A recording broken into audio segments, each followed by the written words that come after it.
કેમ છો મિત્રો? આજે આપણે ટોફુનું શાક બનાવવાના છે. ટોફુ એટલે પનીર જેવું જ હોય છે. પનીર કરતાં પનીરમાં જેટલું પ્રોટીન વધારે હોય, ટોફુમાં આપણને એટલું કેલ્શિયમ વધારે મળે છે. ટોફુ આપણા શરીર માટે ખૂબ જ સરસ હોય છે. ટોફુમાં મેં 1 ચમચી જેવું દહીં નાખ્યું, એમાં મીઠું, મરચું, હળદર, ધાણા જીરું નાખી અને બધું મિક્સ કરી દેવાનું છે.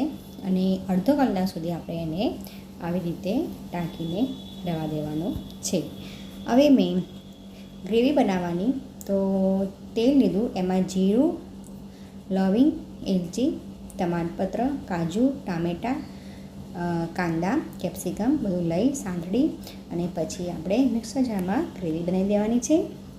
ત્યાર પછી ફરીથી આપણે એ જ તવલામાં તેલ લઈ, એમાં જીરું લઈ, તમાલપત્ર, તજ, લવિંગ, એલચો લઈ અને પછી એમાં ઝીણા સમારેલા કાંદા નાખી દેવાના છે. કાંદા સાધારણ બ્રાઉન કલરના થઈ જાય પછી આપણે એમાં મીઠું, મરચું, હળદર, ધાણા જીરું, ગરમ મસાલો અને જો પંજાબી મસાલો નાખવો હોય તો તમે એ પણ નાખી શકો છો. પછી બરાબર મસાલાને સાંતળી દેવાનું છે અને જે તમાલપત્ર હતું આપણે સાઈડમાં મૂકી દેવાનું છે.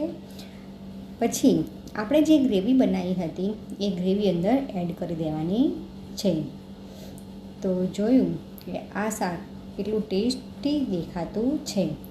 ત્યાર પછી આપણે એમાં જે ટોફુ હતું એને જે રાખેલું હતું અડધો કલાક પહેલાં દહીંમાં, તે અંદર એડ કરી દેવાનું છે.